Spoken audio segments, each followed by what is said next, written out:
சவுக்கு சங்கர் கைது. இருந்ததே அந்த ஒரே ஒரு சவுக்கு மீடியா தான். எதையோ அந்த ஆள் சொல்லுவார், நல்லதையும் சொல்லுவார், கெட்டதையும் சொல்லுவார். நீங்கள் நல்லது செஞ்சால் நல்லது செய்ய போகிறாரு, கெட்டது செஞ்சால் கெட்டதை சொல்ல போகிறாரு. ஆனால் அதுக்கும் வழி இல்லாமல் பிடிச்சிப்பிட்டிங்களே இப்படி அவசர அவசரமா?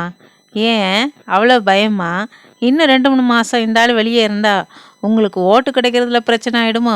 அட, வெளியே உட்காந்து கொஞ்சோண்டு அதிமுகவுக்கு சப்போர்ட் பண்ணுவார், அதுக்கப்புறம் உங்களை கொஞ்சம் எதிர்த்து சொல்லுவார், நீங்கள் செஞ்ச நல்லது கெட்டது எல்லாத்தையும் சொல்லுவார். அதுக்கு பயந்து இப்படி பண்ணணுமா? நீங்கள் தான் விடியல் ஆட்சி கொடுத்துருக்குறீங்களாப்பா, அப்புறம் எதுக்குப்பா உங்களுக்கு பயம்? நீங்கள் தானே பெரிய ஆள். மோடியாவது ஈடியாவது எதுக்கு நாங்கள் பயப்பட மாட்டோன்னு சொல்லிட்டீங்க. சாதாரண இந்த சவுக்குக்கு போய் இப்படி பயந்து அவசர அவசரமாக அடித்து பிடிச்சி அள்ளி தூக்கி போட்டுட்டு போகிறீங்களே, இனி எப்படி 3-4 மாதத்துக்கு வெளியே விட மாட்டீங்க? அந்த மனுஷன் தேர்தலுக்கு அப்புறம் தான் வெளியில் வருவாரா, இல்லை அதுக்கு முன்னாடி வெளியே விடுவீங்களா? எதுக்குப்பா இப்படி பயந்து தொட நடுங்கிட்டு?